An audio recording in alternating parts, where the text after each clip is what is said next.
Yo, what's up guys, welcome to my humble YouTube channel where I bring you fanfiction that will brighten your days.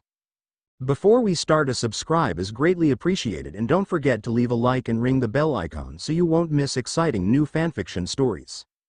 Two Gods Summoned to a Fantasy World by BenGrem1234. Chapter 27. The truth about the world. During their trip to the Giant Kingdom, Rimuru and Chloe were having a conversation with Lilith. Kanade was not partaking in the conversation, but she was paying attention. Sophia was asleep in Chloe's laps while Yoshino was looking out of the window of the carriage. Lilith looked at Rimuru and Chloe and how they were seating next to each other. How did a nearly omnipotent deity like yourself lower your standard to be with this goddess who's only at the level of a high-ranking deity? Rimuru looked at her and smirked, because among all the beings in existence, she is the only one with the potential to reach my level, and I've known her the longest. Chloe blushed at that. She turned to Lilith. You said that I'm only at the level of a high-ranking deity. Is there a kind of level among the deities? Yes, actually. The higher realm are filled with deities of different kinds, and each of them have an aspect they govern. They are grouped into four: lower gods, high gods, supreme gods, and elder gods. The lower gods are basically demigods and they serve the high gods. The high gods, on the other hand, serve the supreme gods, who are the overall rulers of the higher realm. The elder gods holds as much authority as the supreme gods because they are the personal guardians of the Miyuki. Miyuki is the absolute ruler of all the creation in the vast infinite multiverse, Lilith explained to her. This Miyuki sounds interesting the more I hear about her. Have you met her before? Rimuru asked. Once, when I first ascended to godhood. I thought I was strong then, but meeting her made me realize how insignificant of a creature I am to her. Her gaze was enough to make me surrender my all to her. Honestly, the only other time I have ever felt that way was when I met you-know-who, Lilith told him. Rimuru understood who she was referring to, but Chloe did not. Who do you mean by you-know-who? No one. You need to concern yourself about my love. Anyway, Lilith, how did you ascend into a deity? Rimuru asked. Lilith looked uncomfortable by the question but still answered, I don't like talking about it because it is a painful reminder of why I hate the deities. Rimuru looked at her. I would like to know what they did to you to make you resent them so much. Lilith sighed. It really isn't that special for you to know. But I would still like to hear it. I want to know more about the deities of this world before I can make my final decision, Rimuru told her. Lilith looked at him in confusion. What final decision are you talking about? Whether to destroy all the deities in the world or to spare them.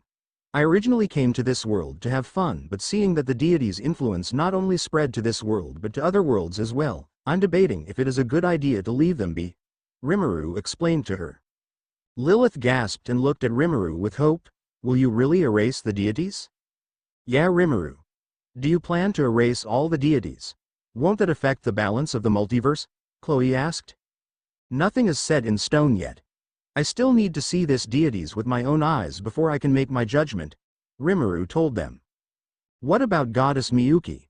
How do you plan to handle her? Lilith asked him. Rimuru scratches his hair. That one is a tough question. I obviously won't lose to her in a fight, but I'm not sure I can beat her though. I guess I will only know when we meet each other. Lilith looked at Rimuru for some time before she nodded. I guess I will explain my past history with the deities. If you don't mind, Rimuru said to her. Lilith closed her eyes and opened it. I guess I should start from the beginning. This happened more than 2,000 years ago. Back then, I was the princess of the proud vampire race. Our race were strong, but we do have our weakness, and that weakness is sunlight. Oh, it seems that the vampires of old were the vampires I'm used to. Rimuru nodded his head. I remember that as well back in our old world on Earth. The vampires in the movies were weak to sunlight and other holy artifacts, Chloe said. I remember that dimension as well. The humans there have obviously not met any supernatural species, but they still managed to get the right details of the old vampire race and used it for their entertainment, Lilith told them. Wait, you've been to Earth before? Rimuru asked her.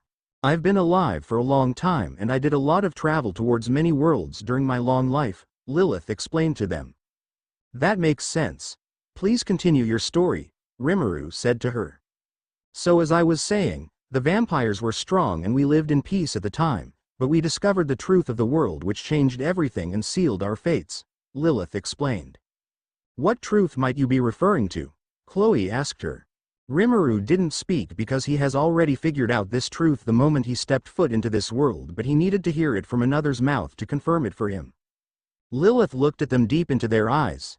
That this world, no, the entire multiverse are nothing but a story that the gods wrote. Those in this lower realm and the middle realms are nothing but characters of a story for the deities' amusement. Not just Chloe, but Kanade and Yoshino who were listening were shocked from this revelation. This was hard for them to take in at once. There are exceptions to this, and my existence is proof of that. After all, I have transcended their script and stand at the same pinnacle as the high gods. I am no longer bound by their powers, and I have become my own person and not just someone else's plaything. Though, I am not completely free yet, Lilith told them. Chloe turned to Rimuru. Is this true, Rimuru? Are creations just part of a story to the deities? Pretty much. I don't know why you sound so surprised when you are a deity yourself, Chloe. Don't you feel that creation from your point of view is no different from the 2D video games that you used to play when you were human? Everything goes according to your will, and if you wished it, even the great spirits will obey your wish. That is the realm of the deities. They are beings who have transcended everything and controls the world to move however way they wanted to.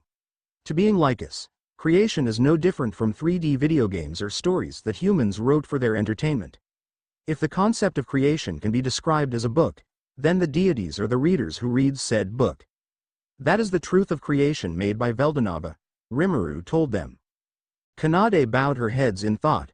So we are nothing more than a source of entertainment for these deities. Inasmuch as I don't want to admit it, this is reality.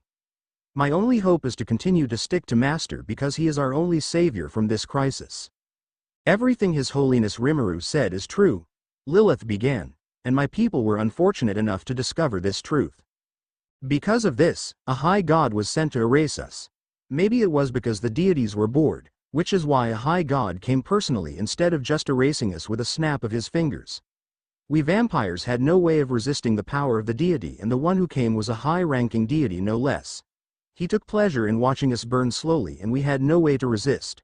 Before long, all the vampires of then were killed and their souls were erased by that high god. Everyone took time to digest what Lilith just told them.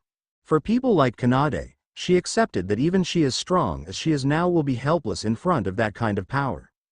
Chloe could not wait to give this so-called deities a piece of her mind when she meets them. Yoshino, being one of the youngest in the group with an IQ of over 200, was running scenarios of how the fight might go if she uses all of her powers to the last drop. Rimuru didn't really feel anything particular because to him, the concept of life holds no meaning to a being like him. If all the vampires of then were killed, how did you survive? Rimuru asked her. I honestly don't understand it myself. I was definitely burnt and killed by that high deity back then, but before I died, I heard a voice that said to me this exact words: it is too soon for a good source of entertainment like you to die. I will only interfere this one time because of the amazing future that awaits you. This power that I will give you will definitely give you the edge over that deity. Use it however way you want for my entertainment. When I woke up, I saw the high god in front of me, but things were now different. The overwhelming power I felt from him before were now overshadowed by my own overwhelming power. Lilith explained. Judging from her story, it is quite obvious that it was my original self who gave her the power of a deity. I thought it said that it won't be interfering with this reality, but it has saved Lilith twice now. I would love to look and see what sort of future Lilith has that will make my original self who governs all things to be interested, but it will ruin the surprise. It can't be helped, I guess, Rimuru thought to himself. The rest of what happened from then should be obvious. I fought the high god with my new powers and won. I then absolved his powers after I had defeated him, which increased my own powers. With me reaching the realm of the deities, I finally understood how the world works from their perspective, Lilith explained. And that is? Rimuru asked her. This world and all its laws and concepts was created by Veldanava. Veldanava was not Alpha and Omega because he gave up his powers to interact with his creations. Miyuki, when she ascended, broke the border that bounded her to the system that Veldanava created. She then recreated everything that Veldanava had made and became the principle that the world operates with. Basically, the vast infinite multiverse are all encompassed within Miyuki. The deities all share a part of her blessings, which is why they too have transcended the border that bounds them to the world. Lilith continued. In this way, they are exempted from the scenarios written by Miyuki for the creation to follow, and they have the power to change the script of creation to suit them. Even though I am a deity and have the power of a high god, I am still bound by the world that the deities govern and still operates under its concepts and laws. This is because I do not have the blessing of Miyuki. Rimuru turned to Chloe and the rest. Don't worry yourselves about any of this. None of you are bound by the scripts of the deities so long as my blessing is with all of you. Chloe nodded her head and looked at her hand. That explains why I don't feel that my actions are being monitored or controlled. I guess I have my husband to thank for that. As the conversation was going on, Rimuru stood up and looked out of the window of the carriage. It looks like we got company. The carriage stopped and everyone opened the doors and stepped outside to see what Rimuru was talking about. They looked and saw a female giant that looks like a small girl of 8 years old in giant standard, running with all her might away from something and was heading towards them with the direction she was heading. Behind her was a black dragon that was chasing the little female giant. From the killing aura that surrounds the dragon, it was obvious that his intention was not pure at all. Guess our new adventure are going to start early, Rimuru said with a smirk.